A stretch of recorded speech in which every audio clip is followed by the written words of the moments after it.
मुख्यमंत्री योगी आदित्यनाथ ने संत कबीर नगर के धनघटा क्षेत्र में 475 करोड़ रुपए की लागत वाली 139 विकास परियोजनाओं का लोकार्पण और शिलान्यास कर जिले को बड़ी सौगात दी है। इसी दौरान उन्होंने युवा उद्यमियों को चेक वितरित किए और आवास योजना के लाभार्थियों को स्वीकृति पत्र सौंपे। मुख्यमंत्री योगी ने बाबा तामेश्वरनाथ धाम कॉरिडोर, मगहर और बखीरा झील के विकास की योजनाओं की भी घोषणा की। जनसभा को संबोधित करते हुए सीएम योगी ने आपातकाल के 51 वर्ष पूरे होने पर कांग्रेस और समाजवादी पार्टियों पर निशाना साधते हुए कहा कि 25 जून 1975 को लोकतंत्र की हत्या की गई थी और आज वही लोग संविधान की दुहाई दे रहे हैं। आज पूर्वांचल एक्सप्रेस वे के माध्यम से जुड़ करके लखनऊ की दूरी को अपने साथ जोड़ रहा है। अब कोई भी जाता है, गोरखपुर का व्यक्ति लखनऊ जाता होगा या पूर्वी उत्तर प्रदेश का कोई व्यक्ति अगर पूर्वांचल एक्सप्रेसवे के साथ जोड़ता और जाता होगा तो खजनी और धनगढ़ा विधानसभा उसके साथ जुड़ती भी दिखाई देती है, उसकी यात्रा की सह यात्री बन जाती है। कभी उपेक्षित पड़ा हुआ क्षेत्र आज विकास की मुख्य धारा के साथ जुड़ रहा है।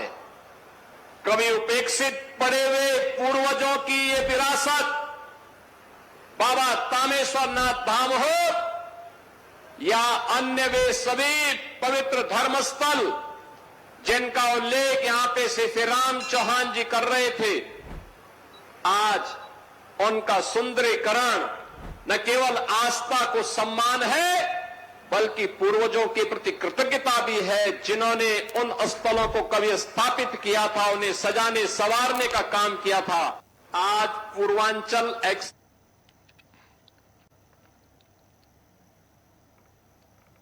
भोपाल स्थित मंत्रालय से मुख्यमंत्री डॉक्टर मोहन यादव ने सामाजिक सुरक्षा पेंशन योजना के अंतर्गत 33,92,000 से अधिक हितग्राहियों के खातों में 203 करोड़ 56 लाख रुपए से अधिक की राशि सिंगल क्लिक के माध्यम से अंतरित की। इस अवसर पर मुख्यमंत्री ने दिव्यांगजनों के लिए आग, हीटवेव और आकाशीय बिजली से बचाव संबंधित ब्रेल लिपि में प्रकाशित पुस्तक का भी लोकार्पण किया। उन्होंने कहा कि मध्य प्रदेश इस प्रकार की पहल करने वाला देश का तीसरा राज्य है।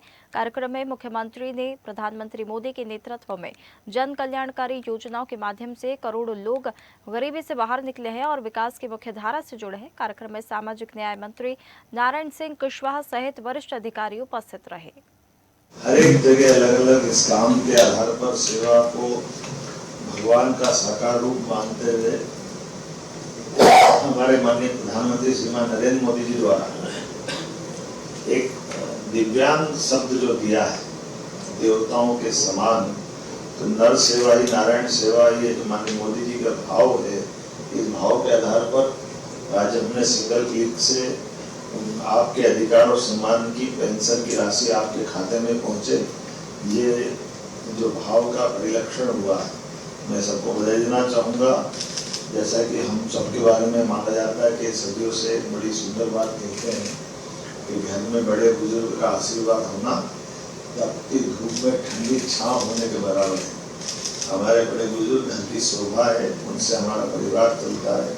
हमारे लिए कई कारणों से ये हमारी कल्चर की विशेषता भी है। बुजुर्गों, असहायों, समाज के कमजोर वर्ग को आदर देना, सम्मान से देखना, ये हमारा कर्तव्य भी है। मैं अपनी ओर से एक बार फिर सभी माता बहनें, जन परिवार, दिव्यांगजन सबको अपने इस परिवार का हिस्सा मानते हुए आज 33,92,695 से अधिक इस विभिन्न प्रकार की पेंशन योजनाओं के जुड़े हुए सभी भाई बहनों और बुजुर्गों को मई महीने की 203 करोड़ 56 लाख की राशि ट्रांसफर करने की आप सबको बधाई देता हूँ, आपका अभिनंदन करता हूँ। और ये बात सही है कि बीते 10 वर्षों में माननीय मोदी जी के नेतृत्व में लगभग 25 करोड़ से ज्यादा लोग गरीबी रेखा से बाहर आए हैं। ये माननीय प्रधानमंत्री जी का काम करने का तरीका है। प्रधानमंत्री गरीब कल्याण अनुदान योजना के माध्यम से 80 करोड़ से ज्यादा लोगों को हर महीने मुफ्त राशन दे रहे हैं। प्रधानमंत्री आवास, आयुष्मान भारत योजना का लाभ 5 लाख तक का, जल जीवन मिशन, हर घर जल से नल से जल, ये जो मिशन बड़ा है इस पर भी काम करो। उज्ज्वला गैस कनेक्शन लगा करके सभी प्रकार के गरीब, युवा युवा, नारी, किसान सबके लिए हमारी सरकार काम कर रही है। बीते कल ही हमने कैबिनेट में निर्णय लिया कि हमारे किसानों के लिए जो 31 मार्च के आधार पर बाद में ब्याज लगता था, पैसा भरना पड़ता था, तो हमने निर्णय किया कि 1 साल में एक बारी जब आप होगे तब साल में पैसा भरना रहेगा।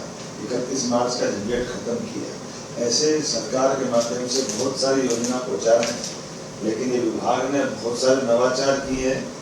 मैं एक बार फिर विभाग को बधाई देना चाहूँगा और किसी भी कारण से परमात्मा ने अगर हमारे ताज़ा खबरों के लिए लाइक, फॉलो और यूट्यूब पर सब्सक्राइब कर बेल आइकन दबाएं। साथ ही हर अपडेट के लिए विजिट करें स्वदेशलाइव.com।